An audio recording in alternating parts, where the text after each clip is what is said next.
তোমরা 6টা জিনিস গণনা করে রাখো যা আমার মৃত্যুর পর কিয়ামত পর্যন্ত সংঘটিত হবে। তাহলে এমনও যুদ্ধ সংঘটিত হবে যেই যুদ্ধে আরবের প্রত্যেকটা ঘর যুক্ত হয়ে যাবে, আরবের কোনো ঘর এই যুদ্ধ থেকে খালি থাকবে না, যেটা রাসূল সাল্লাল্লাহু আলাইহি ওয়াসাল্লাম বলছেন।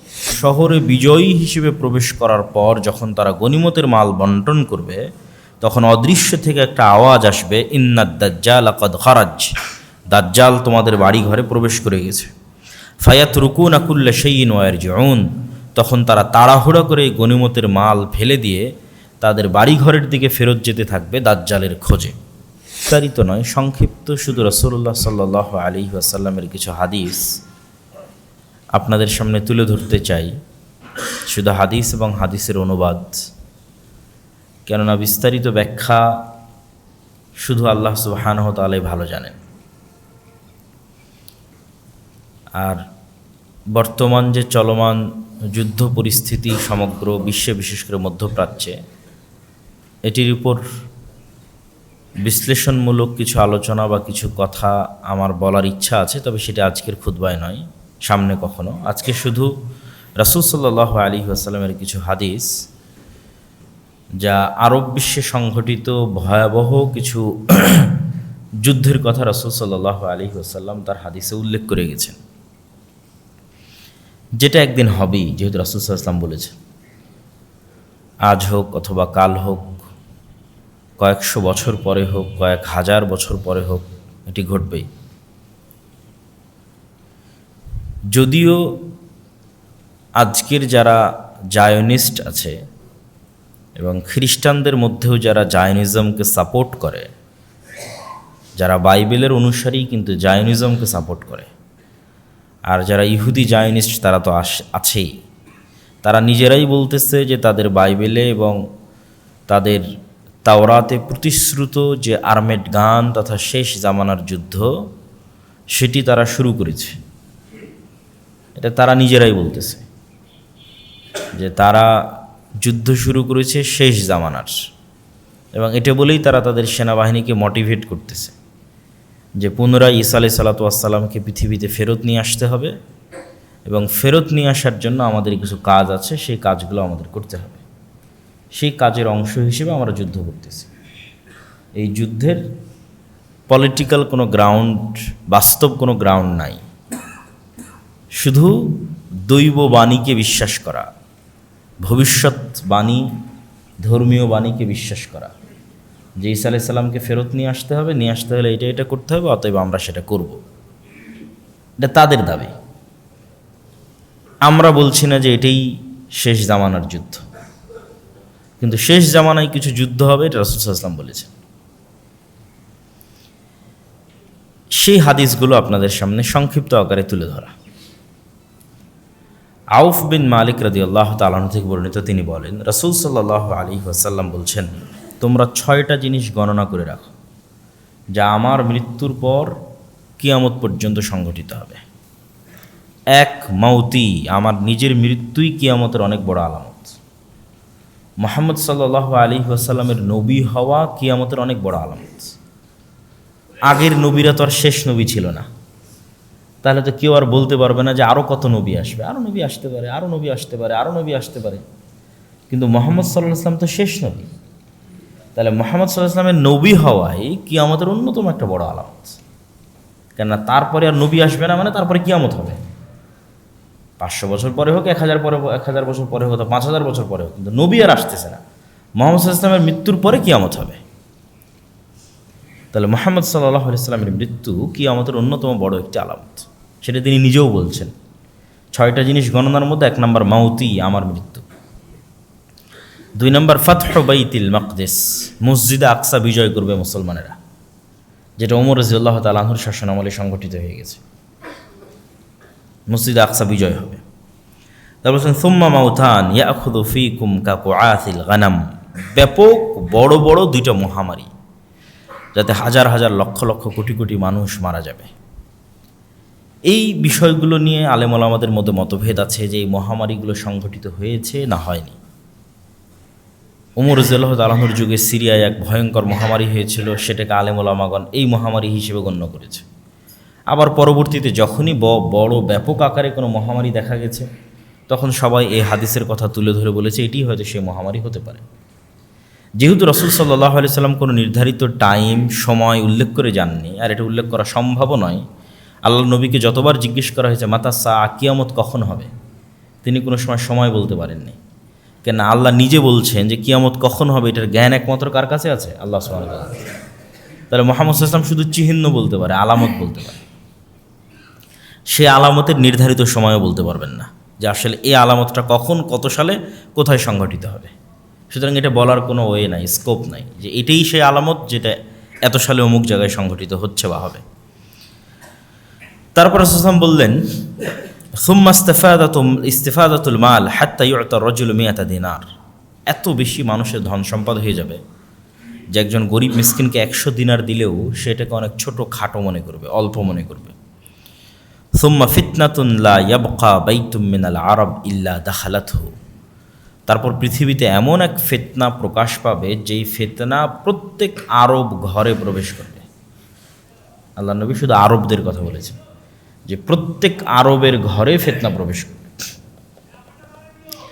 অনেকেই মনে করেন ফিতনা মানে মোবাইল, অনেকেই মনে করেন ফিতনা মানে আজকের অশ্লীলতা, বেহায়াপনা। কিন্তু কোরআন এবং হাদিসে ফিতনা বললে সবার আগে যুদ্ধ বিগ্রহ এবং হত্যা রাহাজানিকেই বোঝায় সর্বপ্রথম। তো হত্যা রাহাজানি, যুদ্ধ বিগ্রহ, এটি যদি আমরা ফিতনা দ্বারা উদ্দেশ্য নেই, তাহলে এমনও যুদ্ধ সংঘটিত হবে যেই যুদ্ধে আরবের প্রত্যেকটা ঘর যুক্ত হয়ে যাবে। আরবের কোনো ঘর এই যুদ্ধ থেকে খালি থাকবে না, যেটা রাসূল সাল্লাল্লাহু আলাইহি ওয়াসাল্লাম বলছেন যে এমন যুদ্ধ সংঘটিত হবে যেই যুদ্ধ আরবের প্রতিটা ঘরে প্রবেশ করবে, যদি ফিতনা দ্বারা আমরা হত্যা, যুদ্ধ বিগ্রহ উদ্দেশ্য নেই। সুম্মা হুদনাতুন তাকুনু বাইনাকুম ওয়া বাইনা বানিল আসফার। তারপর তোমাদের সাথে হলুদ চামড়ার মানুষদের, রোমানদের, ইউরোপিয়ানদের, সাদা চামড়ার মানুষদের, হলদেটে সাদা চামড়ার মানুষদের এক বড় চুক্তি সম্পাদিত হবে, যেই চুক্তি তারাই লঙ্ঘন করবে এবং তারা তোমাদের বিরুদ্ধে যুদ্ধ করতে আসবে 80টি পতাকার অধীনে, যার এক এক পতাকার অধীনে থাকবে 12,000 করে সৈন্যবাহিনী। এটা একটা হাদিস। আর এক হাদিসে রাসূলুল্লাহ সাল্লাল্লাহু আলাইহি ওয়াসাল্লাম বলছেন, সামি'তুম বিমাদিনাতিন জানিবুম মিনহাল বার ওয়া জানিবুম মিনহাল বাহার।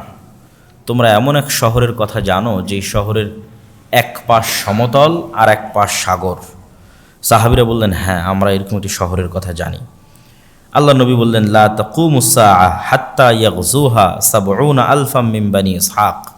ততদিন পর্যন্ত কিয়ামত হবে না যতদিন না ইসহাক আলাইহিস সালাতু ওয়াস সালামের বংশের ৭০,০০০ মানুষ এই শহরে যুদ্ধ না করছে। ফাইদা জাউহা নাজালু ফালাম ইউকাতিলু বিসিলাহিন ওয়ালাম ইয়ারমু বিসাহমিন। এই ৭০,০০০ মানুষ যে শহর বিজয়ের জন্য যুদ্ধ করবে, এই যুদ্ধ তারা কোনো অস্ত্র দিয়ে করবে না। রাসূল সাল্লাল্লাহু আলাইহি ওয়াসাল্লাম বলছেন, লাম ইউকাতিলু বিসিলাহিন, কোনো অস্ত্র দিয়ে যুদ্ধ করবে না, ওয়ালাম ইয়ারমু বিসাহমিন, কোনো তীর নিক্ষেপ করবে না। ক্বালু লা ইলাহা ইল্লাল্লাহ আল্লাহু আকবার। তারা যুদ্ধ করবে শুধু মুখের আওয়াজ দিয়ে, যে মুখের আওয়াজ হবে লা ইলাহা ইল্লাল্লাহ, যে মুখের আওয়াজ হবে আল্লাহু আকবার। ফায়াসকুতু আহাদু জানিবাইহা, এইভাবে শহরের দেওয়াল ভেঙে পড়ে যাবে। আবার যখন তারা বলবে দ্বিতীয়বার লা ইলাহা ইল্লাল্লাহ আল্লাহু আকবার, তখন শহরের আরেক দেওয়াল ভেঙে পড়ে যাবে। তারপরে তারা আবার বলবে লা ইলাহা ইল্লাল্লাহ আল্লাহু আকবার, তখন শহরের তৃতীয় দেওয়াল ভেঙে পড়ে যাবে। ফাইফাররাজু লাহুম ফায়াদখুলুহা ফায়াগনামু ফাবাইনাহুমা হুম ইয়াকতাসিমুন আল মাগানিম। 3টা দেওয়াল ভেঙে যাওয়ার পর তারা ওই শহরে প্রবেশ করতে সক্ষম হবে এবং শহরে বিজয়ী হিসেবে প্রবেশ করার পর যখন তারা গনিমতের মাল বন্টন করবে, তখন অদৃশ্য থেকে একটা আওয়াজ আসবে, ইন্নাদ দাজ্জাল ক্বাদ খারাজ, দাজ্জাল তোমাদের বাড়ি ঘরে প্রবেশ করে গেছে। ফায়াতরুকুনা কুল্লা শাইইন ওয়া ইয়ারজিউন, তখন তারা তাড়াহুড়া করে গনিমতের মাল ফেলে দিয়ে তাদের বাড়ি ঘরের দিকে ফেরত যেতে থাকবে দাজ্জালের খোঁজে। এটা একটা হাদিস। রাসূল সাল্লাল্লাহু আলাইহি ওয়াসাল্লাম আর এক হাদিসে বলছেন, আবু হুরায়রা রাদিয়াল্লাহু তাআলা আনহু থেকে বর্ণিত, তিনি বলেন রাসূল সাল্লাল্লাহু আলাইহি ওয়াসাল্লাম বলেছেন, লা তাকুমুস সাআ হাত্তা ইয়ানজিলা আর-রূমু বিল আ'মাক আও বিদাবিক ফায়াখরুজু ইলাইহিম জাইশুম মিনাল মাদিনা মিন খিয়ারি আহলিল আরজ, ততদিন পর্যন্ত কিয়ামত হবে না যতদিন না রোমানরা আমাক এবং দাবেক নামক জায়গায় একত্রিত না হচ্ছে তোমাদের বিরুদ্ধে। এ আমাক এবং দাবেক হচ্ছে বর্তমান সিরিয়া এবং তুরস্কের সীমান্তবর্তী অঞ্চল। বর্তমানের সিরিয়ার যে সীমানা, যেই সীমানাটা তুরস্কের সাথে লাগে, এই সীমান্তবর্তী অঞ্চলের এখনও এই নামে জায়গা আছে আমাক এবং দাবেক।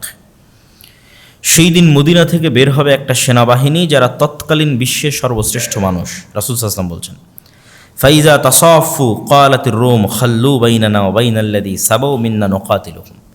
তখন মদিনা থেকে আসা এই সর্বশ্রেষ্ঠ অশ্বারোহী বাহিনীকে রোমানরা বলবে, তোমরা আমাদের জন্য রাস্তা ছেড়ে দাও, আমরা এই সিরিয়ান শামের এদের সাথে যুদ্ধ করতে চাই, তোমরা কেন মধ্যে বাধা হচ্ছ?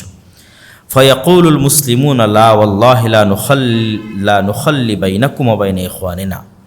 তখন মদিনার মানুষরা বলবে, আমরা আমাদের সিরিয়ার ভাইদেরকে একা ছেড়ে দিতে পারি না। ফায়ুকাতিলুনাহুম ফায়ানহাজিমু সুলুসুন লা ইয়াতুবুল্লাহু আলাইহিম। ভয়ঙ্কর যুদ্ধ হবে। এই যুদ্ধে একদল মানুষ পালিয়ে যাবে যুদ্ধের মাঠ থেকে। যুদ্ধের মাঠ থেকে পালিয়ে যাওয়া অনেক বড় কবিরা গুনাহ। একদল মানুষ যুদ্ধের মাঠ থেকে পালিয়ে যাবে। রাসূল সাল্লাল্লাহু আলাইহি ওয়াসাল্লাম বলছেন, আল্লাহ কোনোদিন তাদের তওবা কবুল করবে না। মুসলমানদের একদল মানুষ যুদ্ধের মাঠ থেকে পালিয়ে যাবে, এদের তওবা কোনোদিন কবুল হবে না। ওয়ায়ুকতালু সুলুসুহুম, আর মুসলমানদের 3 ভাগের 1 ভাগ শহীদ হয়ে যাবে। রাসূল সাল্লাল্লাহু আলাইহি ওয়াসাল্লাম বলছেন, এরা পৃথিবীর সর্বশ্রেষ্ঠ শহীদ।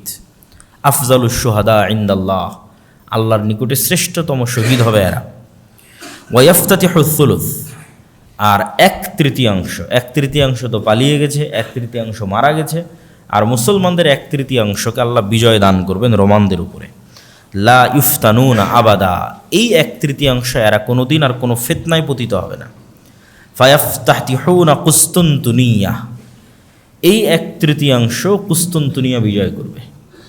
আগের হাদিসে যেটা আমরা দেখলাম, এমন একটা শহর যার এক পাশ সমতল আর এক পাশ সমুদ্র, সেটাও কুস্তুনতুনিয়া, এটাও কুস্তুনতুনিয়া। কুস্তুনতুনিয়াকে ইংরেজিতে বলা হয় কনস্টান্টিনোপল, আর আমরা এখন চিনি ইস্তাম্বুল নামে। তুরস্কের মোটামুটি অফিসিয়াল রাজধানী নয়, কিন্তু দীর্ঘদিনের রাজধানী ছিল, ঐতিহ্যবাহী শহর ইস্তাম্বুল।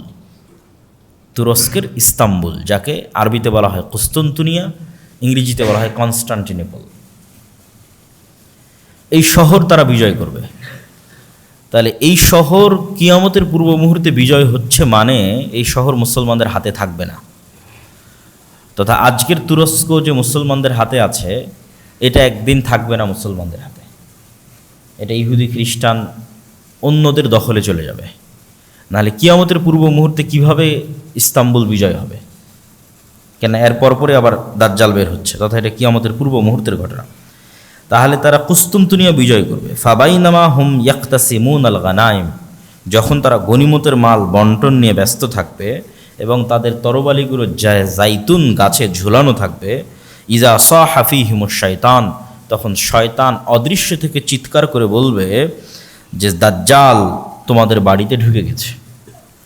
ফায়াখরুজুনা ওয়া যালিকা বাতিল, তখন তাড়াহুড়া করে এরা গনিমত ফেলে দিয়ে তরবারি নিয়ে তাদের বাড়িঘরের দিকে যেতে থাকবে, মানে দামেস্ক শহরের দিকে আসতে থাকবে। এটা আরও অন্য বর্ণনায় আরও স্পষ্ট হয় যে দামেস্ক শহরের দিকে ফেরত আসতে থাকবে। তো এই প্রথম সংবাদটা হবে মিথ্যা। দাজ্জাল যে তাদের বাড়িঘরে ঢুকে গেছে, এই প্রথম সংবাদ মিথ্যা হবে। ফাইজা জাউ শাম খারাজা ফাবাইনামা হুম ইউইদ্দুনা লিল কিতাল, কিন্তু যখন তারা দামেস্কে ফেরত আসবে, তারপরে সত্যি সত্যি দাজ্জাল বের হয়ে যাবে। তখন ইউইদ্দুনা লিল কিতাল, তখন তারা যুদ্ধের প্রস্তুতি নিবে দাজ্জালের সাথে। ইউসাফুনা সুফুফা ইদা উকিমাতিস সালাত, এমতো অবস্থায় দামেস্কের মসজিদে সালাতের একামত হবে এবং মুজাহিদরা সালাতের জন্য দাঁড়াবে সারিবদ্ধভাবে। কিছু বর্ণনায় এসেছে এটা ফজরের সালাত। ঠিক এই সময়ে ইয়ানজিলু ঈসা ইবনে মারিয়াম, ঈসা ইবনে মারিয়াম, কিছু বর্ণনায় এসেছে 2 ফেরেশতার কাঁধের উপর ভর দিয়ে নামবেন। ফাআম্মাহুম ফাইদা রাআহু আদুউল্লাহ যাবা কামা ইয়াযুবুল মিলহু ফিল মা ফালাউ তারাকাহু লান যাবা হাত্তা ইয়াহলিক। ঈসা ইবনে মারিয়ামকে যখন দাজ্জাল দেখবে, তখন লবণ যেভাবে পানিতে দিলে মিটে যায়, মিশে যায়, গলে যায়, দাজ্জাল সেভাবে গলে যেতে থাকবে। ওয়ালাকিন ইয়াকতুলুহুল্লাহু বিয়াদিহি, কিন্তু তারপরেও ঈসা আলাইহিস সালাম নিজে হাতেই দাজ্জালকে হত্যা করবেন। ফায়ুরিহিম দামাহু ফি হারবাতি, এবং যেই অস্ত্র দিয়ে তিনি দাজ্জালকে হত্যা করবেন, জনগণকে দেখাবেন যে দেখো দাজ্জালকে হত্যা করেছি। কাছাকাছি অনুরূপী বর্ণনা যে রোমানদের সাথে মুসলমানদের একটা বিরাট চুক্তি হবে, আর এই চুক্তির লঙ্ঘনটা হবে এইভাবে যে রোমানদের সাথে মুসলমানদের চুক্তি হওয়ার পর এরা তৃতীয় আর একটা পক্ষের বিরুদ্ধে একসাথে একত্রিত হয়ে যুদ্ধ করবে, তথা খ্রিস্টানেরা আর মুসলমানেরা একত্রিত হয়ে তৃতীয় এক পক্ষের বিরুদ্ধে যুদ্ধ করবে। সেই তৃতীয় পক্ষ কে কারা তা হাদিসে উল্লেখ নাই। এই যুদ্ধে মুসলমান এবং খ্রিস্টানদের বিজয় হবে। বিজয় হওয়ার পর একজন খ্রিস্টান সৈন্য বলবে যে ক্রুশের কারণে বিজয় হয়েছে, যে ক্রুশ চিহ্ন তারা গলায় ঝোলায়, এটার কারণে আমরা বিজয় হয়েছি। এইটা দেখে এক মুজাহিদ মুমিন ওই ক্রুশটাকে ভেঙে দিবে, বলে না, আমরা আল্লাহর সহযোগিতায় বা আল্লাহর সাহায্যে বিজয়ী হয়েছি। এই ক্রস ভাঙ্গাকে কেন্দ্র করে একদল আর এক দলের মুখোমুখি হয়ে যাবে পুনরায়, এবং এই যে মুখোমুখি হবে, এই মুখোমুখির কথাই বলা হচ্ছে যে 80টা পতাকার অধীনে তারা একত্রিত হবে, যার এক এক পতাকার অধীনে 12,000 করে সৈন্যবাহিনী থাকবে, এবং মুসলমানদের 3 ভাগের 1 ভাগ পালিয়ে যাবে, 1 ভাগ শহীদ হবে, 1 ভাগ বিজয় হবে, এবং বিজয় হওয়ার পর কনস্টান্টিনোপল, ইস্তাম্বুল, তুরস্ক বিজয় হবে। এই যুদ্ধের আর অন্য বর্ণনায় রাসূল সাল্লাল্লাহু আলাইহি ওয়াসাল্লাম বলছেন যে এই যুদ্ধ এত ভয়াবহ হবে যে 100 জন মানুষের 99 জনই মারা যাবে, একজন বেঁচে থাকবে।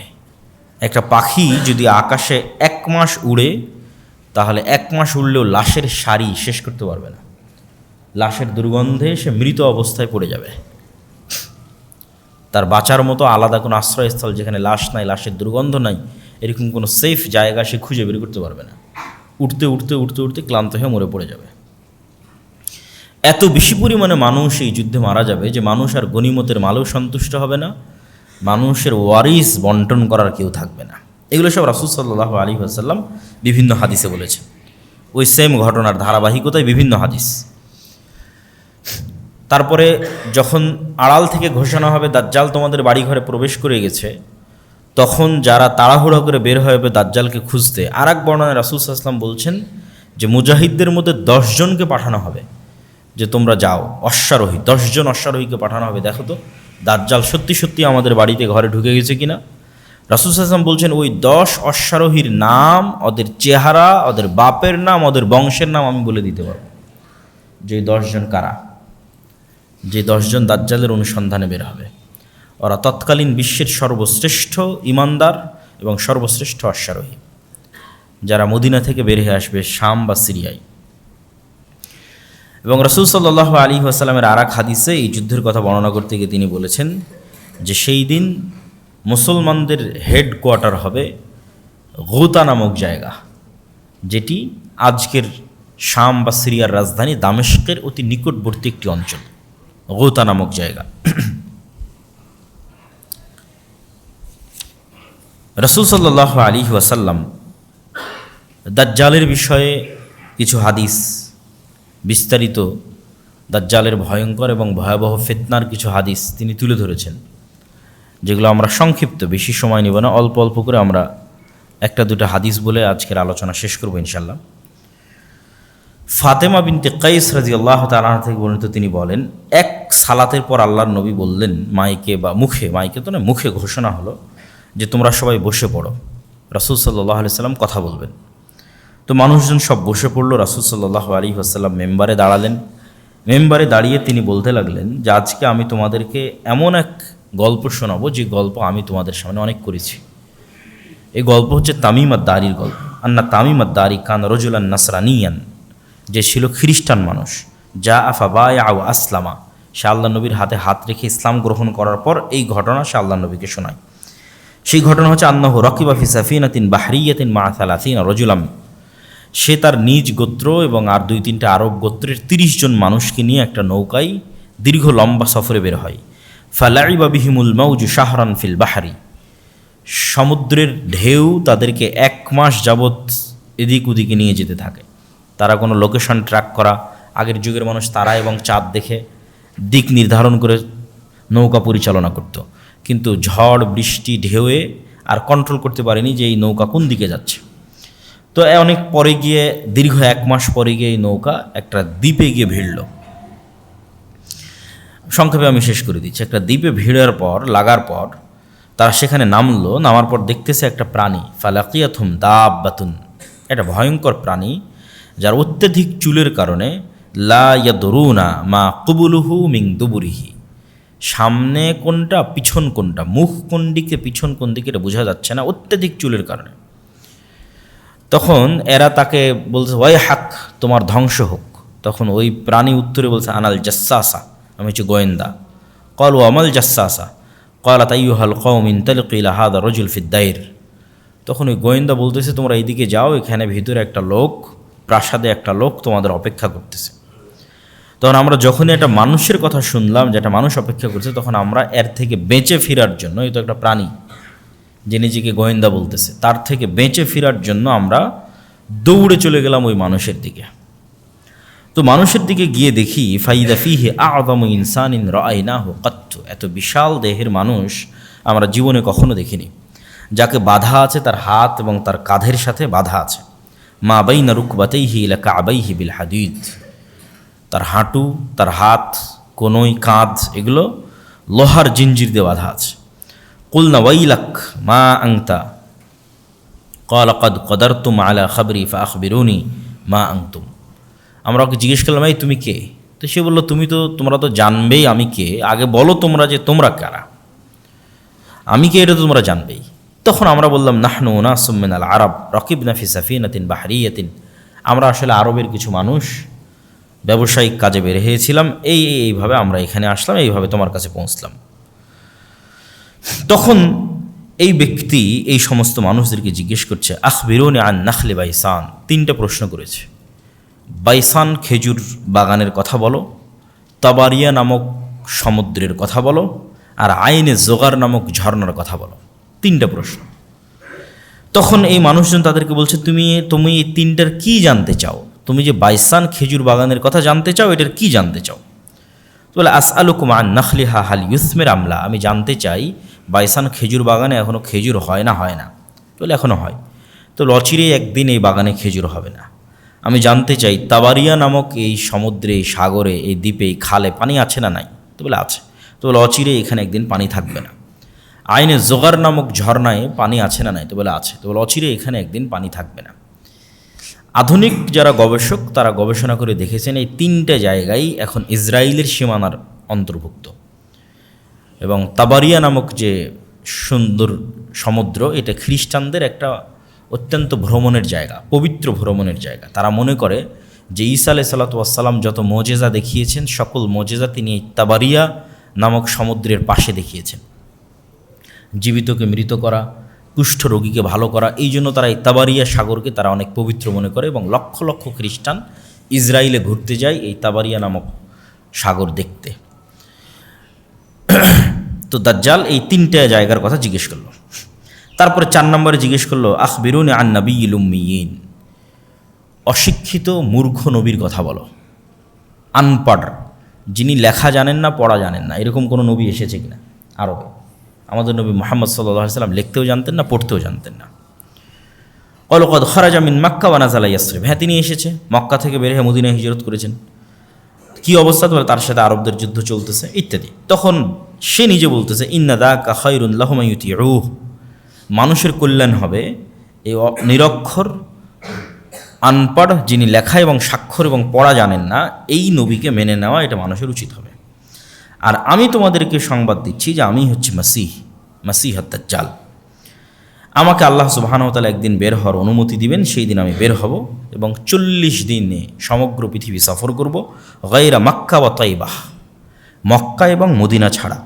ফাহুমা মুহাররামাতান আলাইয়া কিলতাহুমা, কেন মক্কা এবং মদিনা আমার উপর হারাম থাকবে। আমি যতবার মক্কা এবং মদিনায় প্রবেশ করার চেষ্টা করব, ততবারই ফেরেশতা তাদের উন্মুক্ত তরবারি দিয়ে আমাকে বাধা দিবে। তখন রাসূল সাল্লাল্লাহু আলাইহি ওয়াসাল্লাম তার যে খুতবার লাঠি ছিল, এই লাঠি দিয়ে এইভাবে বাড়ি দিয়ে বললেন হাযিহি তাইবাহ, হাযিহি তাইবাহ, হাযিহি তাইবাহ, এটাই হচ্ছে সেই তাইবা, এটাই হচ্ছে সেই তাইবা, সেই মদিনা যেখানে দাজ্জাল প্রবেশ করতে পারবে না। এবং আমি এই দাজ্জালের ঘটনা তোমাদেরকে এর আগেও বলেছি। এবং রাসূল সাল্লাল্লাহু আলাইহি সাল্লাম হাত দিয়ে ইশারা করলেন পূর্ব দিকে, যে দাজ্জাল পূর্ব দিক থেকে বের হবে।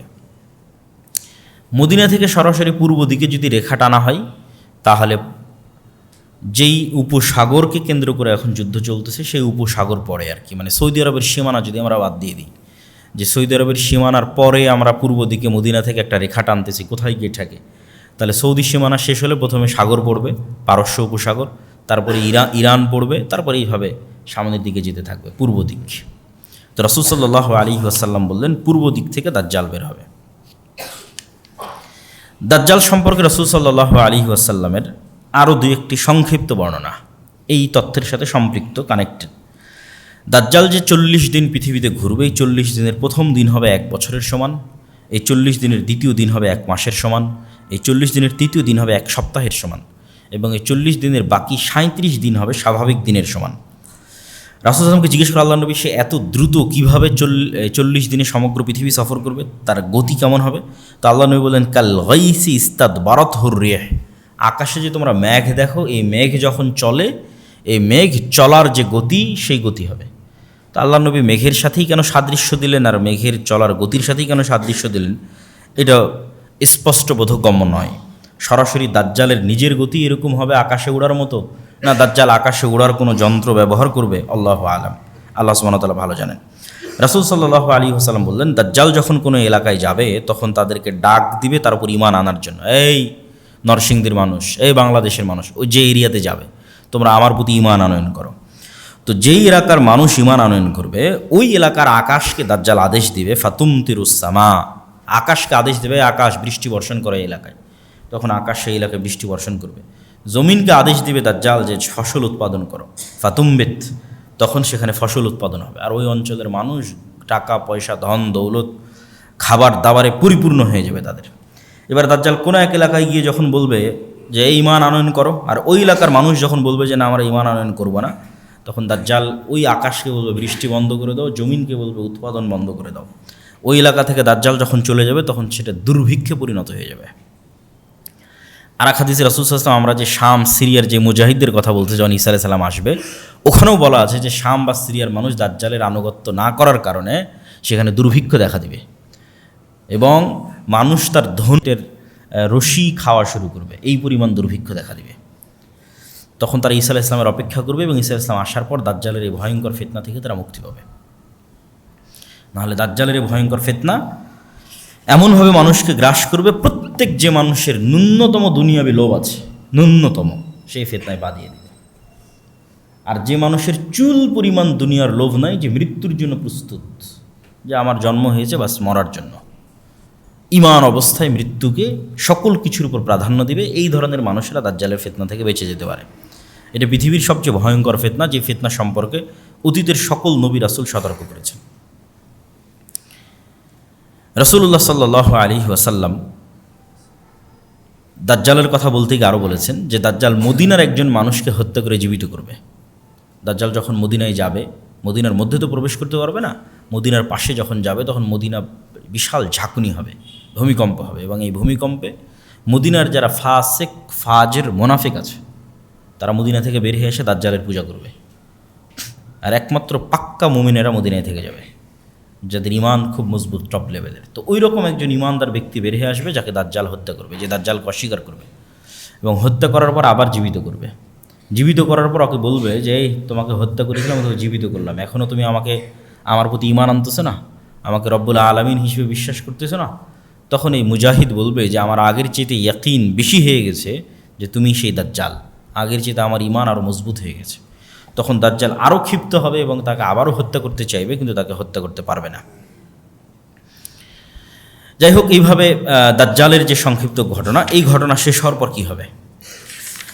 দাজ্জালকে ঈসা আলাইহিস সালাতু ওয়াস সালাম হত্যা করবেন। ঈসা আলাইহিস সালাম যখন দামেস্কের মসজিদে নামবেন, নামার পরে তিনি দাজ্জালকে খুঁজতে থাকবেন। ইমাম মাহদি এবং তার সৈন্যবাহিনী এবং মুজাহিদদেরকে নিয়ে খুঁজতে খুঁজতে তিনি জেরুজালেমের লুদ নামক দরজায় দাজ্জালকে পাবেন এবং দাজ্জাল তাকে দেখে গলতে থাকবে, কিন্তু গলা শেষ হওয়ার পূর্বেই ঈসা আলাইহিস সালাতু ওয়াস সালাম দাজ্জালকে হত্যা করবেন এবং সেই রক্ত মানুষকে দেখাবে। দাজ্জালকে হত্যা যখন করা হয়ে গেছে তখন আল্লাহ সুবহানাহু ওয়া তাআলা ঈসা আলাইহিস সালামকে বলবে যে ঈসা ইবনে মারিয়াম, আমার একদল সৃষ্টি জীব আছে যাদের সাথে কেউ যুদ্ধ করে পারবে না, অতএব মুমিনদের নিয়ে মুজাহিদদের নিয়ে তুর পাহাড়ে আশ্রয় নাও। তো মুমিন মুজাহিদদের নিয়ে ঈসা আলাইহিস সালাতু ওয়াস সালাম তুর পাহাড়ে আশ্রয় নেবে। আর আল্লাহর সেই সৃষ্টিজীব কারা? তারা হচ্ছে ইয়াজুজ আর মাজুজ। তখন ইয়াজুজ এবং মাজুজ পৃথিবীতে বের হবে এবং পৃথিবীর সকল সমুদ্র, সকল নদীনালা, খাল বিল, পুকুর, ফসল, ফল ফলাদি সব খেয়ে শেষ করে দেবে, কিচ্ছু বাকি রাখবে না। এবং এই ইয়াজুজ এবং মাজুজের এই ভয়ঙ্কর যে পরীক্ষা, আসলে মুসলমানদের শক্তি যে দুনিয়াবী শক্তি নয়, এটা এই জায়গাতেও প্রমাণ হয় যে একজন নবী তিনি তুর পাহাড়ে আশ্রয় নিয়ে আছে। তাকে আল্লাহ বলছে না যে তুমি যাও ইয়াজুজ মাজুজের সাথে যুদ্ধ করো, কারণ আল্লাহ আগেই বলে দিয়েছে যে আমার একদল বান্দা আছে, ইবাদান লি, আমার বান্দা, লা ইয়াদান লি আহাদিন বিকিতালিহিম, কারো ক্ষমতা নাই যে ওদের সাথে যুদ্ধ করবে। তাহলে ঈসা আলাইহিস সালামের বাঁচার রাস্তা কি? আল্লাহর কাছে কান্নাকাটি করা। একজন নবী আল্লাহর কাছে এবার কান্নাকাটি করবে, ইমাম মাহদী সহ এবং সকল মুজাহিদ সেনাবাহিনী সহ, যে আল্লাহ ইয়াজুজ মাজুজের এই বিপদ থেকে আমাদের রক্ষা করে। খাবার নাই, পানি নাই, কয়দিন এভাবে চলে। তাহলে আল্লাহর কাছে ফিরে যাওয়া ছাড়া এবং আল্লাহর আশ্রয় ছাড়া মুমিন এবং মুসলমানদের বাঁচার কোনো রাস্তা নেই। এটা নবী ঈসা জীবিত থাকা অবস্থায়, দাজ্জালের মতো এত ফিতনা অতিক্রম করার পরেও, দাজ্জালকে নিজে হাতে হত্যা করার পরে এবার ঈসা আলাইহিস সালামকে আল্লাহর কাছে কাঁদতে হচ্ছে তুর পাহাড়ে। তো যখন ঈসা আলাইহিস সালাম এবং ইমাম মাহদী এবং মুজাহিদরা আল্লাহর কাছে তুর পাহাড়ে কাঁদবে, তখন আল্লাহ সুবহানাহু ওয়া তাআলা তাদের দোয়া কবুল করে এক প্রকার বিষাক্ত পোকা, অসুস্থতা এই সমস্ত ইয়াজুজ এবং মাজুজের ঘাড়ে দিয়ে দিবেন, যেটার কারণে তারা সব মারা যাবে এবং সেটার দুর্গন্ধে টেকা যাবে না। তখন আবার ঈসা আলাইহিস সালাম এবং মুজাহিদরা আল্লাহর কাছে আবার কান্নাকাটি করে দোয়া করবে। তখন আল্লাহ সুবহানাহু ওয়া তাআলা একদল উট পাখির মতো একদল পাখিকে আল্লাহ সুবহানাহু ওয়া তাআলা পাঠাবেন, যারা উটের কুজের মতো একদল পাখিকে, যারা এই সমস্ত লাশকে উঠিয়ে নিয়ে গিয়ে, হাজার হাজার লক্ষ লক্ষ কোটি কোটি লাশকে উঠিয়ে নিয়ে গিয়ে কোথাও ফেলে দিবে। এবং আল্লাহ সুবহানাহু ওয়া তাআলা আসমানকে বলবেন বৃষ্টি বর্ষণ করো, এবং আসমান বৃষ্টি বর্ষণ করে পুরো পৃথিবীকে পবিত্র করে দেবে, সাফ করে দেবে। তারপর আল্লাহ সুবহানাহু ওয়া তাআলা আসমান এবং জমিনকে আদেশ দিবেন যে তোমাদের মধ্যে যা রিজিক আছে, যা রহমত আছে, যা বরকত আছে, সব উন্মুক্ত করে দাও। তখনই একটা ডালিম একটা গ্রাম খাবে, তখনই একটা গরুর দুধ একটা বংশ খাবে, কেননা পৃথিবীর বরকতের যেটা সর্বোচ্চ স্তর, সেটাতে পৃথিবীকে পৌঁছে দেওয়া হবে। আর পৃথিবীতে যুদ্ধ বিগ্রহ বন্ধ হয়ে যাবে এবং এতদিন যুদ্ধ বিগ্রহের যা অস্ত্র ছিল সেগুলোই জ্বালিয়ে পুড়িয়ে শেষ করতে 7 বছর পার হয়ে যাবে এবং পৃথিবীতে ঈসা আলাইহিস সালামের 7 বছরের সর্বশ্রেষ্ঠ ন্যায়পরায়ণের শাসনকাল প্রতিষ্ঠা হবে, ন্যায় এবং ইনসাফের শাসন 7 বছর। এই 7 বছর পার হওয়ার পর এক মৃদু বাতাসে, যে বাতাস মুমিনদের বগলে অনুভূত হবে, সেই মৃদু বাতাসে পৃথিবীর সকল মুমিন মৃত্যুবরণ করবে। তারপরে পৃথিবীতে শুধু ফাসেক, ফাজের এবং পাপিষ্ঠরা থাকবে। এবং যেই হাদিসগুলো আপনারা শুনে থাকেন যে এক সময় মানুষ পশু পাখির ন্যায় মিলিত হবে, লজ্জা বুঝবে না, এটা হবে সেই সমস্ত মানুষেরা। হজ এবং ওমরা বন্ধ হয়ে যাবে, এটা হচ্ছে সেই সমস্ত মানুষেরা। কাবা ঘর ধ্বংস করা হবে, এটা হচ্ছে সেই সমস্ত মানুষেরা। এগুলো ঈসা আলাইহিস সালাম এবং ইমাম মাহদী, দাজ্জাল, এগুলোর পরের কথা এবার আসতেছে। তখন পৃথিবীতে আর কোনো মুমিন বেঁচে থাকবে না, কেউ কোরআন পড়ার লোক থাকবে না, আল্লাহর নাম নেওয়ার লোক থাকবে না। সেগুলো এখন নয়, এগুলো হবে দাজ্জালের পরে, ঈসা আলাইহিস সালামের পরে, যখন আর কোনো মানুষ না আল্লাহকে চিনবে, না কোরআনকে চিনবে, না কাবাকে চিনবে, না মানুষের কোনো লজ্জা এবং হায়া থাকবে। কুকুর যেভাবে খোলা মাঠে মিলিত হচ্ছে, মানুষ সেভাবে মিলিত হবে। এই সমস্ত পাপিষ্ঠ, পাপাচারী, নিকৃষ্ট মানুষের উপর আল্লাহ সুবহানাহু ওয়া তাআলা কিয়ামত কায়েম করবে। তো এই হলো আজকে আমাদের সংক্ষিপ্ত আলোচনা যে কিয়ামতের পূর্ব মুহূর্তে এই রকমের কিছু ভয়ঙ্কর এবং ভয়াবহ যুদ্ধ হবে। সেই যুদ্ধটা কখন, কোথায়, কিভাবে, কোন যুদ্ধ, সেটা নির্দিষ্ট করে বলা কঠিন, কিন্তু এই রকমের ভয়াবহ ভয়ঙ্কর যুদ্ধ হবে, যেটা রাসূল সাল্লাল্লাহু আলাইহি ওয়াসাল্লাম বলছেন। এবং অন্তত একটা জিনিস ক্লিয়ার, যে শাম এবং সিরিয়ার মানুষেরা ঈমানের উপর থাকবে, মদিনার মানুষেরা ঈমানের উপর থাকবে। একটা জিনিস পরিষ্কার, মদিনা থেকে মুজাহিদ বের হবে, শাম এবং সিরিয়া থেকে মুজাহিদ বের হবে, এবং তারাই মূলত ইমাম মাহদী এবং ঈসা আলাইহিস সালামের সঙ্গী হবে। এবং আরও একটা জিনিস পরিষ্কার, যে মুসলমানেরা কনস্টান্টিনোপল, ইস্তাম্বুল, তুরস্ক বিজয় করবে। যদিও মানুষের ইচ্ছা এবং কামনা হওয়া উচিত নয় যে সে এইটার অংশ হবে। কেন উচিত নয়? সকল নবী সকল উম্মতকে শিখিয়ে দিয়ে গেছে, তোমরা মাসিহাদ দাজ্জালের ফিতনা থেকে আল্লাহর কাছে পরিত্রাণ চাও। কেন ওই ফিতনায় পরীক্ষায় পাশ করার মতো ঈমান আমার এবং আপনার আছে কিনা এটা আমরা জানি না। ফলত ওই পৃথিবীতে ওই ফিতনা প্রকাশ হওয়ার আগেই যদি আমরা পৃথিবী থেকে বিদায় নিই, এটা আমাদের জন্য করলেন। কেন আমাদের টার্গেট তো জান্নাতে যাওয়া। তো এই জন্য কখন কোথায় ইমাম মাহদী বের হলো আর কখন কোথায় ঈসা আলাইহিস সালাম অবতীর্ণ হবে, এইটার পিছনে না পড়ে আমি আমার ঈমান নিয়ে কত দ্রুত পৃথিবী থেকে বিদায় নিতে পারি, আর আল্লাহ আমাকে ওই ফিতনা থেকে কত আগে পৃথিবী থেকে নিয়ে যায়, এটা মানুষের কামনা হওয়া উচিত। যে দাজ্জালের ফিতনা বের হওয়ার আগে যেন আল্লাহ আমাদের পৃথিবী থেকে যাওয়ার ব্যবস্থা করে দেয়, কেননা সেটা এক ভয়ঙ্কর এবং ভয়ানক ফিতনা হবে, যেখানে মানুষ তার ঈমান হারিয়ে ফেলবে। এবং তিনটে ধর্মের মানুষ এ বিষয়ে একমত যে কিয়ামতের পূর্ব মুহূর্তে একজন মাসিহ বের হবে যে তাদের উদ্ধার করবে। ইহুদিরা অপেক্ষায় আছে একজন মাসিহ বের হবে যে তাদের উদ্ধার করবে, খ্রিস্টানরা অপেক্ষায় আছে একজন মাসিহ বের হবে যে তাদের উদ্ধার করবে, আর মুসলমানদের হাদিসে তো কোরআনে তো বলাই আছে যে একজন মাসিহ বের হবে যে মুসলমানদের উদ্ধার করবে। সেই মাসিহকে, মাসিহ মানে উদ্ধারকারী, সেই মাসিহ মাসিহাত দাজ্জাল, সেই মাসিহ ঈসা মাসিহ। ঈসার নামেও মাসিহ আছে, দাজ্জালের নামেও মাসিহ আছে। মাসিহ মানে উদ্ধারকারী, মাসিহাত দাজ্জাল না ঈসা মাসিহ। তো মূলত ইহুদিদের মাসিহ হবে দাজ্জাল। ইহুদিরা যেই মাসিহের অপেক্ষায় আছে তাদের উদ্ধার করবে, এই মাসিহ হবে দাজ্জাল। কেননা দাজ্জালের হাতে তখন পৃথিবীর সকল পাওয়ার ক্ষমতা থাকবে। মুসলমানরা তবে নিরীহ, খাবার নাই, আসমানের বৃষ্টি বন্ধ হয়ে যাবে, জমিনের উৎপাদন বন্ধ হয়ে যাবে, দুর্ভিক্ষ দেখা দিবে। তাহলে এই দলে তো আর কেউ অত সহজে যাবে না। মানুষ তো সবসময় ক্ষমতার পিছনে ছুটে, যার কাছে টাকা পয়সা, যার কাছে ধন দৌলত, সেটার পিছনে ছুটে। তাহলে ইহুদিদের মাসিহকে হবে দাজ্জাল, আর খ্রিস্টান এবং মুসলমানদের মাসিহ ঈসা আলাইহিস সালাম হবে, কেন অধিকাংশ খ্রিস্টান মুসলমান হয়ে যাবে ঈসা আলাইহিস সালাম আসার পরে। এবং ঈসা আলাইহিস সালাম স্পষ্ট করে দিবেন, তিনি নিজে হাতে ক্রুশ ভেঙে দিবেন, তিনি নিজে হাতে খিনজির শুকুরের গোস্তকে হারাম করবেন, তথা খ্রিস্টানরা আজ পর্যন্ত যে ভ্রান্তির উপর আছে, এই ভ্রান্তি ঈসা আলাইহিস সালাম নিজে খণ্ডন করবেন, যে তোমাদের ভ্রান্তিগুলো ভ্রান্তি।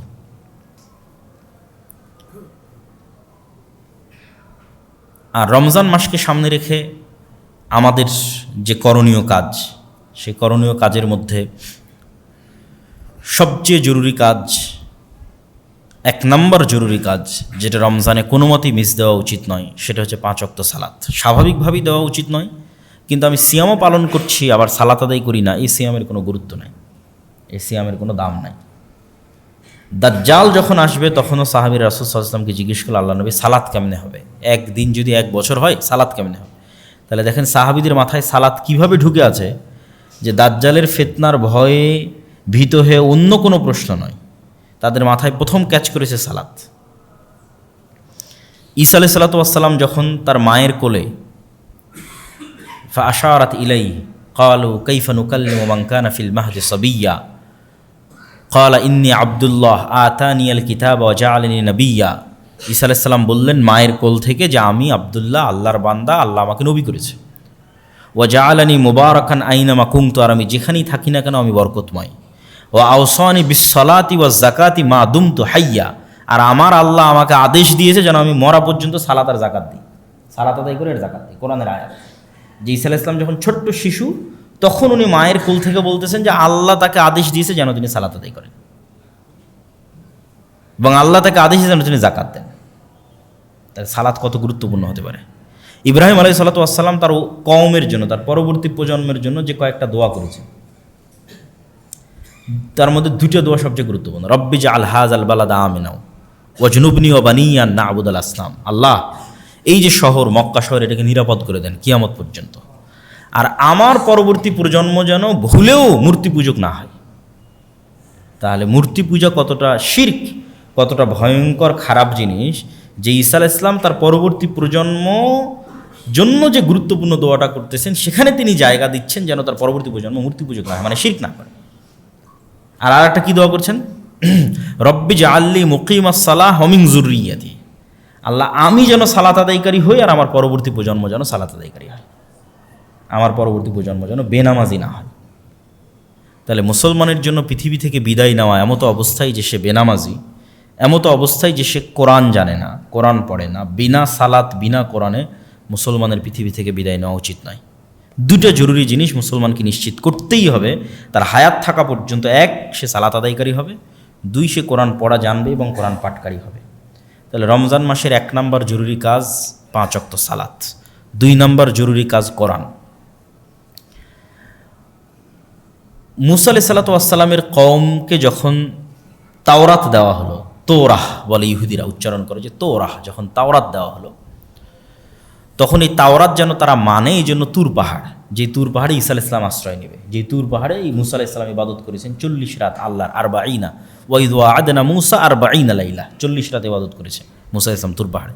এই তুর পাহাড়কে আল্লাহ ইহুদিদের মাথার উপর তুলে ধরেছে, তুলে ধরে বলছে হয় তাওরাত মানার ওয়াদা কর, না হলে পাহাড় ছেড়ে দিয়ে এখনই হত্যা করে দিলাম, এখনই ধ্বংস করে দিলাম। তখন বানু ইসরাইল বলছে ঠিক আছে, আমরা তাওরাত এবং তাওরাতে যা আছে এটা মানব। তো প্রত্যেক উম্মতের উপর যে গজব এসেছে, সে গজব আসার কারণ হচ্ছে ওই উম্মতের উপর পাঠানো কিতাবকে না মানা। তাওরাত যদি না মানে তো পাহাড় ছেড়ে দিয়ে আল্লাহ ধ্বংস করে দেবে।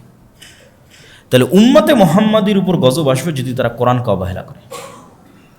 আর উম্মতে মোহাম্মদের উপর গজব নূহ আলাইহিস সালামের কওমের মতো বন্যার আকারে হবে না, লূত আলাইহিস সালামের কওমের মতো শহর উল্টিয়ে দেওয়া হবে না, আদ সামুদের মতো বিকট আওয়াজ বা ঝড়ো বাতাসে পরিপূর্ণ ধ্বংস হবে না। তাহলে উম্মতে মোহাম্মদের উপর গজব কি? উম্মতে মোহাম্মদী যদি কোরআন অবহেলা করে, বা আমি গজবে আছি কিনা এজ এ উম্মতে মোহাম্মদী, সেটা আমি বুঝবো কিভাবে? সেটা হচ্ছে আমাদের উপর ভিন্ন জাতিকে আল্লাহ চাপিয়ে দেবে। আরাকানের রোহিঙ্গা, আর চায়নার উইঘুর, আর ফিলিস্তিন, আর বাংলাদেশ, আর যেখানে ভিন্ন জাতিকে তাদের উপর চাপিয়ে দেবে, এটা গজব। এটা হলো উম্মতে মোহাম্মদীর গজবের ধরন। উম্মতে মোহাম্মদীর গজব বন্যা নয়, ভূমিকম্প নয়, শহর উল্টিয়ে দেওয়া নয়, আকাশ থেকে অগ্নিবৃষ্টি নয়, বিকট আওয়াজ নয়। উম্মতে মোহাম্মদীর গজব হচ্ছে ইহুদি, খ্রিস্টান, হিন্দুরা এদেরকে কুচুকাটা করবে। যখন দেখবেন করতেছে তখন বুঝবেন গজব। যেমন হালাকু খা, চেঙ্গিস খা যখন বাগদাদে গিয়ে লক্ষ লক্ষ মানুষকে জবাই করেছে বাগদাদে, বুঝতে হবে এটা গজব। কেন এই গজব আসতেছে? কোরআনকে অবমূল্যায়ন করার কারণে। ইন্নাল্লাহ ইয়ারফাউ বিহাযাল কিতাবি আকওয়ামান ওয়া ইয়াদউ বিহি আখারিন। কোরআন এবং এই উম্মতের শক্তি সামর্থ্য দাঁড়িপাল্লায় সমান সমান। আমার এবং আপনার বাড়িতে, আমার এবং আপনার সমাজে কোরআনের মূল্য যেই মানে থাকবে, পৃথিবীতে এই উম্মতের ক্ষমতা, দাপট, শক্তি সেই লেভেলে থাকবে। কোরআন আমাদের বাড়িতে, আমাদের ঘরে যেই নিম্ন লেভেলে থাকবে, পৃথিবীতে উম্মতে মোহাম্মদের অবস্থা সেই নিম্ন লেভেলে থাকবে। এটা রাসূল সাল্লাল্লাহু আলাইহি ওয়াসাল্লামের হাদিসের আমি অনুবাদ করতেছি, যে তাহলে আমার এবং আপনার পৃথিবীর উন্নতি নির্ভর করতেছে কোরআন পড়া, মানা, বুঝা এবং শিখার উপর। পৃথিবীতে যদি উম্মতে মোহাম্মদী চায় যে তারা শক্তিশালী, সামর্থ্যবান, পাওয়ারফুল হবে, তাহলে ফিরে আসতে হবে কোরআনের কাছে। এই রমজান মাস হচ্ছে কোরআনের মাস, শাহরু রমাদান আল্লাযী উনজিলা ফীহিল কোরআন। এবং ওই যে দাজ্জালের ফিতনা থেকে বাঁচার রাস্তাও কিন্তু কোরআন। সূরা কাহফের প্রথম 10 আয়াত এবং সূরা কাহফ দাজ্জালের ফিতনা থেকে মুক্তির রাস্তা। তো ওই সূরা কাহফ তো কোরআনেরই অংশ। কোরআন যাদের অন্তরে প্রথিত হয়ে আছে, এরা ফিতনায় পতিত হবে না। মানে কোরআনের বুঝ এবং কোরআনের জ্ঞান যাদের ভিতরে আছে। এই জন্য রমজানকে কেন্দ্র করে মসজিদ, মাদ্রাসা, মক্তব, আমরা দাওয়া ইলাল্লাহর মাধ্যমে 7 শতাধিক মক্তব পরিচালিত করতেছি, যেটার একটা প্রতিযোগিতা আপনারা হয়তো এনটিভির পর্দায় অথবা আমাদের ফেসবুকে দেখতে পাচ্ছেন। এনটিভির পর্দায় প্রতিদিন বিকেল 3টায় প্রচারিত হয়। এটা শুধু মক্তবের বাচ্চারা, না মাদ্রাসার, না ইংলিশ মিডিয়াম স্কুলের, না কোথাও, একদম গ্রামে গঞ্জে প্রত্যন্ত অঞ্চলে মসজিদে যে মক্তব হয় সেখানে। তাহলে দ্বিতীয় জরুরি কাজ কোরআন, 1 নম্বর জরুরি কাজ সালাত, দ্বিতীয় জরুরি কাজ কোরআন, তৃতীয় জরুরি কাজ রমজান মাসের ফজিলত যদি আমরা পেতে চাই, যে অতীতের সকল গুনাহ ক্ষমা হয়ে যাওয়া, তাহলে গুনাহ মুক্ত রমজান হতে হবে, গুনাহ মুক্ত সিয়াম হতে হবে, না হলে এই ফজিলত পাওয়া যাবে না। ফজিলত এক জিনিস, ফারজিয়াত আদায় হওয়া এক জিনিস। ফারজিয়াত আদায় হওয়ার ফজিলত দুইটা সম্পূর্ণ ভিন্ন জিনিস। তুমি যদি নিয়মিত ক্লাসে 40%, সর্বনিম্ন 40% যদি ক্লাসে উপস্থিতি থাকে, তাহলে তোমার ছাত্রত্ব টিকবে। আর যদি ক্লাসে উপস্থিতি 100% থাকে, তাহলে তোমাকে এই পুরস্কার দেওয়া হবে। ছাত্রত্ব টিকা আর পুরস্কার পাওয়া অনেক পার্থক্য আছে। তো আমি ঠিক আছে না খেয়ে থাকলাম, লজ্জাস্থান হেফাজতে, পেটের সিয়াম আর লজ্জাস্থানের সিয়াম। এই সিয়ামের কারণে কি হবে? সিয়াম না থাকার গুনাহ থেকে আমি বেঁচে যাব, ফারজিয়াত আদায় হয়ে যাবে। কিন্তু ফজিলত পূরণ করার জন্য আমাকে একটা শর্ত পূরণ করতে হবে, সেটা যে গুনাহ মুক্ত রমজান লাগবে, গুনাহ মুক্ত সিয়াম লাগবে। জিহ্বারও সিয়াম লাগবে, চোখেরও সিয়াম লাগবে, কানেরও সিয়াম লাগবে, হাতেরও সিয়াম লাগবে, পায়েরও সিয়াম লাগবে। চোখ দেখবে না অশ্লীল দৃশ্য, কান শুনবে না অশ্লীল কথা, মুখ বলবে না অপ্রয়োজনীয় গীবত, পরনিন্দা, জিহ্বায় উচ্চারিত হবে আল্লাহর জিকির, উচ্চারিত হবে কোরআন, চোখ দিয়ে পড়বে আল্লাহর কোরআন, হাত দিয়ে ইবাদত করবে আল্লাহর, এবং সকল গুনাহ থেকে মুক্ত থাকবে। এবার পাবে ওই ফজিলত যে কেউ যদি রমজানে সিয়াম রাখে, কেউ যদি রমজানে তারাবির সালাত আদায় করে, কেউ যদি লাইলাতুল কদরের রাত জাগে, তাহলে তার অতীতের সব গুনাহ মাফ হয়ে যাবে। এটা স্পেশাল অফার, ফজিলত, পুরস্কার। এইটা পূরণ করতে হলে গুনাহমুক্ত রমজান লাগবে। এই জন্য রমজানের তৃতীয় জরুরি কাজ যে রমজানে আপনাকে টার্গেট নিতে হবে যে আমি শুধু পেট আর লজ্জাস্থানের সিয়াম থাকবে না, পুরো শরীরের সিয়াম চলবে, তথা পুরো শরীরের সকল অঙ্গ প্রত্যঙ্গকে সকল গুনাহ থেকে বিরত রাখা। আল্লাহ সুবহানাহু ওয়া তাআলা আমাদের তৌফিক দান করুক, আল্লাহুম্মা আমিন। রমজান মাসের চতুর্থ জরুরি কাজ অত্যধিক পরিমাণে দান, সাদাকা এবং জাকাত বের করা। দেখেন ঈসা আলাইহিস সালামের যে আয়াতটা পড়লাম, ওইটাতে ঈসা আলাইহিস সালাম বলতেছে আল্লাহ আমাকে আদেশ দিয়েছে সালাত আর জাকাতের। কোথাও আল্লাহ জাকাতকে আলাদা করেনি সালাত থেকে। তাহলে আমাদের ব্রেনে সালাতের গুরুত্ব যেই মানের, নিশ্চিত থাকেন জাকাতের গুরুত্ব ওই মানের। কেন কোরআনে কোথাও জাকাতকে, অর্থনৈতিক ইবাদতকে সালাত থেকে আলাদা করা হয়নি। শুরুতেই বলছে ওয়ায়ুকিমুনাস সালাহ ওয়া মিম্মা রাযাকনাহুম ইউনফিকুন, একদম প্রথম সূরা বাকারা, যে তারা সালাত আদায় করে এবং আল্লাহর রাস্তায় দান করে। আল্লাহ সুবহানাহু ওয়া তাআলা জান্নাত বিক্রি করে দিবেন যারা শহীদ হবে জীবন দিয়ে, আর যারা টাকা দিয়ে জান্নাত কিনে নেবে। তো এই জন্য জাকাত পুঙ্খানুপুঙ্খ হিসাব করে বের করতে হবে। 7.5 ভরি স্বর্ণ, 52 তলা রৌপ্য, রৌপ্যর হিসেবে জাকাত বের করলে গরিব মিসকিনের হক বেশি আদায় হয়। এখন স্বর্ণের যে দাম 22, 23, 25 লাখ টাকার মালিক না হলে তো জাকাতই ফরজ হবে না। এই জন্য রৌপ্যের আলোকে জাকাত বের করা ভালো। 1 লাখ টাকা সমপরিমাণ সম্পদ, 80,000 থেকে 1 লাখ, এটাই নেশাব হওয়ার জন্য যথেষ্ট। আর নেশাব যখন 1 বছর অতিক্রম করবে, 1 বছর পর যখন আবার দেখবেন হ্যাঁ আপনার কাছে 1 লাখ বা সমপরিমাণ টাকা আপনার কাছে আছে, তখন আপনি এবার জাকাতের হিসাব করবেন। হিসাব করতে গিয়ে সব একত্রিত করবেন, যত স্বর্ণ আছে, যত গয়না আছে, যত ক্যাশ মানি আছে, ব্যাংক ব্যালেন্স যত টাকা জমা রাখা আছে, মানুষের কাছে পাওনা পাবেন এরকম যত টাকা আছে, সব একত্রিত করে তার 2.5%, বর্তমান বাজার দর ধরে 2.5%। আর ব্যবসায়ী হলে আপনার বিক্রিযোগ্য পণ্য কতখানি আছে, কাঁচামাল কতখানি আছে, যেমন সুতা কতখানি এখন স্টকে আছে, আর কাপড় তৈরি করেছেন এখন বাজারে বিক্রি হবে সেটা কতখানি আছে। ফিক্সড অ্যাসেট হিসাবের মধ্যে আসবে না। ব্যবসায়িক কাজের জন্য যে সমস্ত গাড়ি ঘোড়া বাড়ি এগুলো চলতেছে, বাড়ি ভাড়া নেওয়া আছে, মেশিনারিজ চলতেছে, এগুলোর জাকাত লাগবে না। ঠিক আপনি যে গাড়ি ব্যবহার করছেন, বাড়িতে আছেন, এগুলোর জাকাত লাগবে না। প্রত্যেক যেখান থেকে ইনকাম হয় ওটার জাকাত লাগে। জমিতে যখন ফসল হয় তখন ওষুধ দিতে হয়, ফসল নাই, জমির কোনো ট্যাক্স নাই, ইনকাম হলেই জাকাত। তো জাকাত খুব জরুরি এবং খুব গুরুত্বপূর্ণ। জাকাত যদি না দেওয়া হয় তাহলে জাকাত অনাদায়ী সম্পদের ধরন হিসেবে শাস্তি হবে। জাকাত অনাদায়ী সম্পদ যদি স্বর্ণরৌপ্য হয়, জাহান্নামের আগুনে ছ্যাঁক দিয়ে পিঠে ছ্যাঁক দেওয়া হবে, আর বলা হবে দেখো তো এটা কত মজাদার, কত সুস্বাদু, বিরিয়ানি যেমন স্বাদ এটা ওরকম স্বাদ না। আল্লাহ ওই শব্দ ব্যবহার করছে যে বলো তো স্বাদ কেমন লাগতেছে, আনন্দ কেমন লাগতেছে। আল্লাহ কীরকম মজাক করতেছে, ঠাট্টা করতেছে জাকাত অনাদায়কারী ব্যক্তির সাথে। দেখেন যে আমরা খাবারের জন্য যেই স্বাদ শব্দটা ব্যবহার করি ওইটা তার জন্য ব্যবহার করা হবে। আর যদি জাকাত অনাদায়কারী সম্পদ হয় এমনি টাকা পয়সা ধন দৌলত, তাহলে ওইটা হবে সাপের আকৃতিতে, ছবল দিবে আর বলবে আমি তোমার সেই সম্পদ, সঞ্চিত সম্পদ যার জাকাত দাওনি, এখন স্বাদ কেমন একটু দেখো, সুস্বাদু কত আমার এই ছবল। আর যদি জাকাত অনাদায়কারী সম্পদ হয় গরু ছাগল, তাহলে এগুলোকে শিং দেওয়া হবে, খুর দেওয়া হবে, এরা ওই ব্যক্তিকে তার পায়ের আঘাতে এবং মাথার আঘাতে আহত করতে থাকবে আর বলতে থাকবে আমি তোমার সেই সম্পদ যার জাকাত হয়নি। এই জন্য জাকাত দিতেই হবে। রমজান মাসে পঞ্চম জরুরি কাজ শেষ 10 দিন রাত জাগা, এতেকাফ করা, লাইলাতুল কদরকে অনুসন্ধান করা। লাইলাতুল কদরি খায়রুম মিন আলফি শাহর। নূহ আলাইহিস সালাতু ওয়াস সালামের কওম 900 বছর হায়াত পাওয়ার পরেও নেকিতে উম্মতে মুহাম্মাদিকে পাল্লা দিতে পারবেন, অথচ উম্মতে মুহাম্মাদের বয়স 60 বছর।